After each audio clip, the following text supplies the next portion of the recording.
Donald Trump is in full MAGA mode. And what I mean by that is make America grovel again, because he's got the fascist playbook out and he is running it step by step on the way to dictatorship. Because how do you do that in this breaking story? Well, the first thing you do is you denigrate and dismiss the validity of the media, which he did in his first term and during Joe Biden's term, and it leads to getting himself in power. And once you have that, which he now does, you just defy and dismiss in this country the judicial branch, the courts. You ignore them, and that's what he's doing. And in this breaking story, what he is doing over at a particular office of this government is the way you take the guardrails off so no one can question anything. And to give you a sense of that, I'm going to show you the story in a few seconds.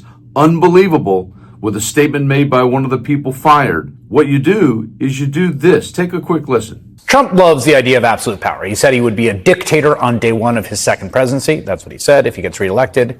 He's constantly praising Vladimir Putin and Kim Jong-un wherever he gets a chance. He likes the fact that in Kim Jong-un's place, his people stand up for him. And he doesn't hide his desire to exercise extreme power. A federal judge in Rhode Island said the Trump administration has violated his order to lift a sweeping freeze on federal spending and has ordered the government to restore the funds immediately. This is the first time in Trump's second term that a judge has accused the Trump administration to be disobeying a judicial mandate. The ruling comes in response to a lawsuit brought by 22 attorneys general in Democratic-led states after a wide-ranging OMB directive caused chaos and confusion across the country. The Trump administration said they will appeal the decision. Yesterday, the president took a swipe at the judicial branch, saying that there have been some very bad rulings and that it's a shame to see it. This comes amid overall concerns the Trump administration will not comply with court orders from judges who have ruled against the president's agenda. That's because of a social media post on Sunday from the vice president, J.D. Vance, who wrote in part, "Judges aren't allowed to control the executive's legitimate power."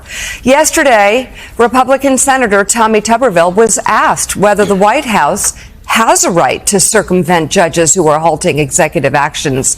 The Trump ally said, quote, "I think they do." It really isn't so simple to federal law, again, because there were lawyers who said, like, no, you can't do that. But again, the aspiration is there.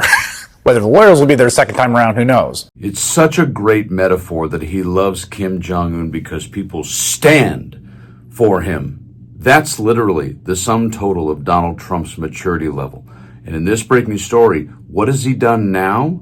Please understand the Federal Trade Commission is really important to this country. We want to talk about Wall Street to Main Street and the small business owner and caring about the little guy. This is what Donald Trump just did. Breaking news.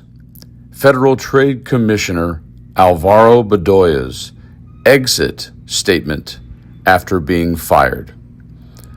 I'm a commissioner at the Federal Trade Commission. The president just illegally fired me. The FTC is an independent agency founded 111 years ago to fight fraudsters and monopolists. Our staff is unafraid of the Martin Schreckels and Jeff Bezos of the world. They take them to court and they win. Now the president wants the FTC to be a lapdog for his golfing buddies. Together with Chair Lena Khan and Commissioner Rebecca Slaughter, I spent my time at the FTC fighting for small-town grocers and pharmacists and for people in Indian country going hungry because food was too expensive. I fought for workers getting screwed on pay and benefits and overtime. I fought for the right to organize. I fought tech companies who think they can track you and your kids every hour of every day so they can pocket their next billion. Whether you're a Republican or a Democrat, or someone who's so disgusted with Washington you can barely watch the news, the FTC has worked for you. Who will Trump's FTC work for? Will it work for the billionaires, or will it work for you? It was an honor to serve my country at the FTC. It was an honor to work alongside its staff. And to everyone who is watching all of this unfold, don't be scared, fight back. Tomorrow, I will testify before the Colorado Joint House and Senate Judiciary Committees and will have much more to say then.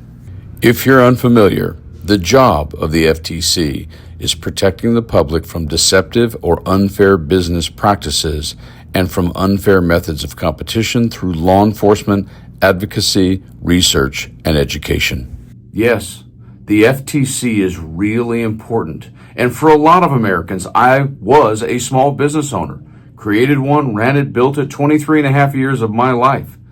For a lot of small business owners and people out there, the unethical and unfair trade practices of certain entities and individuals, that's exactly why they exist, to protect us from that.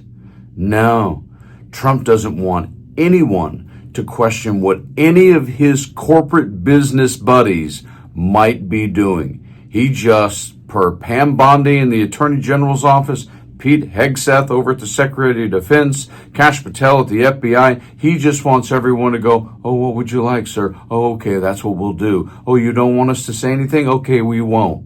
This, folks, is what totalitarianism looks like.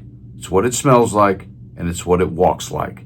And therefore, that's what it is. And that's, piece by piece, exactly what he's doing, because he had 4 years to figure out how he was going to dismantle the democracy of the United States of America and run this country by himself, just like Xi, Un, and Putin.